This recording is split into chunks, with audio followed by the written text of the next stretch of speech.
Arcadian Vanguard presents The Wrestling News in your daily wrestling newscast for Friday, March 24th, 2023. Good morning, I'm Mike Sempervive. We begin with news concerning AEW and CM Punk, as Punk has issued a statement on his Instagram account accusing the company and Tony Khan of asking him to wrestle before he was medically cleared in order to lose the AEW championship to Jon Moxley on August 24th, 2022. The statement also accused Moxley of refusing to lose to Punk. Punk was also critical of Chris Jericho and Wrestling Observer editor Dave Meltzer, calling them both, quote, liars, end quote. The Instagram post was later removed. It is not yet known if the removal was requested by AEW for not being in compliance with their talent playbook, which restricts contracted talent's ability to openly discuss AEW matters. These written comments come at a time where CM Punk is in active talks with AEW regarding any potential future he has with the company. AEW has yet to issue a statement, but we will keep you updated as this story develops. Ring of Honor presented its fourth weekly program on Honor Club last night, featuring matches taped February 26th at Universal Studios in Orlando. In the main event, Samoa Joe successfully defended the ROH World TV title against Cheeseburger. The match marked Cheeseburger's first appearance on weekly Ring of Honor TV under the Tony Khan regime. The match came about due to an open challenge laid down by Samoa Joe, intended to set an example for Mark Briscoe, his upcoming opponent at Supercard of Honor on March 31st. You see, every great champion, not only must he represent his championship, but he must give fair warning to those who seek to be contenders. And Mark Briscoe, it seems that you've forgotten what you're about to get into the ring with. So tonight, I'm going to provide you with a little reminder. Tonight, anybody in the back who wants to come out and get them some, an open challenge, me versus you for the ROH Television Championship. And Mark Briscoe, watch very carefully as I remind you of the man you're getting into the ring with. During the show, Briscoe defeated Tony Nese in singles competition in Nese's first Ring of Honor match since 2009.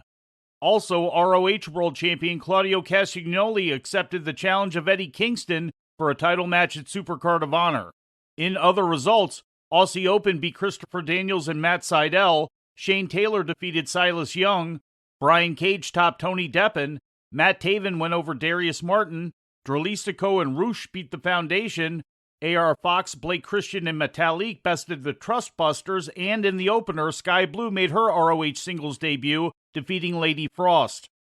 Impact Wrestling presented its go-home episode for the Sacrifice pay-per-view last night on Access TV, featuring matches taped February 26th at the Sam's Town in Las Vegas. In the main event, Bully Ray teamed with Masha Slamovich to defeat Tommy Dreamer and Mickie James when Bully pinned Dreamer. And a low blow as the official trying to get the table away. And that's been the MO of Bully Ray for weeks now. Pile driver by Bully. Bully Ray hits the pile driver on Dreamer and gets the win. In a post-match angle, Jordynne Grace attempted to make the save when Bully tried to put James through a table, but she accidentally speared James instead. Impact Wrestling issued a statement after the show aired, stating that James would not be defending her Knockouts title against Grace at tonight's Sacrifice show in Windsor, Ontario. Also on last night's show, Deonna Purrazzo was attacked by Giselle Shaw, Jai Vidal, and Savannah Evans after beating Evans in a one-on-one match. Brian Myers and Moose defeated Joe Hendry and Dirty Dango, and Time Machine beat The Design in a six-man match.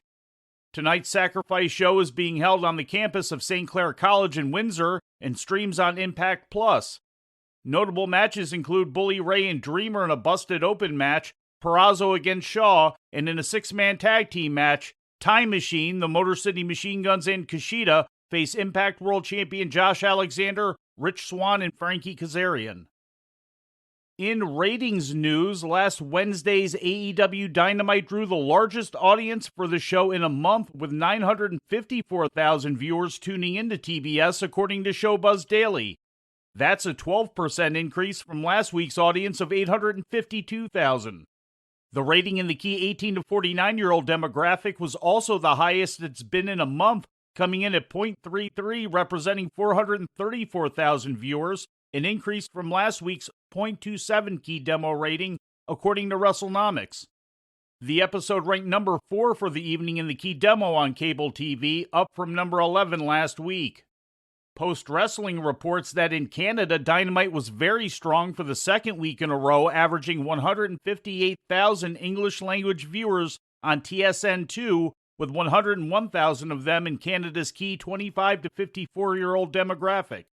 As a result, it became the second most watched edition of Dynamite since Blood and Guts on June 29, 2022.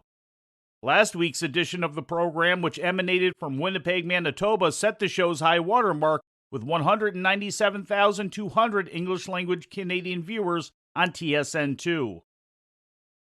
In some health-related news, Rick Harris, the man better known as Black Bart, took to his Facebook page yesterday to reveal that he's been diagnosed with stage 4 colon cancer, which has also spread to his liver.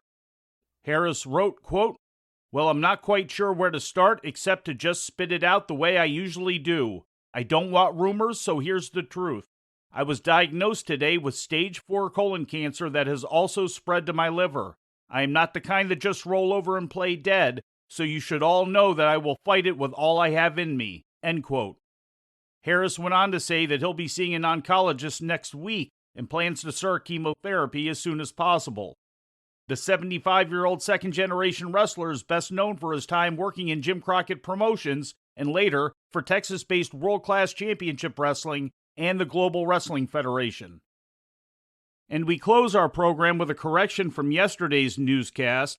Listener Sean Olmstead said along word that the NWA Women's World Championship match that aired on this week's episode of NWA Power between Camille and challenger Angelina Love was a replay of their match at the Nuff Said pay-per-view on February 11th. As a result, Camille's streak of successful title defenses remains at 33, and we apologize for the error. And before we leave you today, we'd like to remind you that however you consume your content, you can find the wrestling news 24 hours a day and 7 days a week across social media. On Twitter, follow us at Wrestling News AV. Our Facebook page is also Wrestling News AV. The Wrestling News can also be found on the Arcadian Vanguard YouTube page. And for those who utilize Amazon Echo devices, just tell Alexa to play the Wrestling News podcast. And remember to make sure you add podcast at the end. Once again, for daily updates, breaking news, and more, follow the Wrestling News across social media. And that's the news for today. If anything happens, we will be here to tell you about it. No clickbait, no paywall, just the Wrestling News. The Wrestling News is a division of Arcadian Vanguard, and the Wrestling Newscast is a production of the Arcadian Vanguard Podcast Network.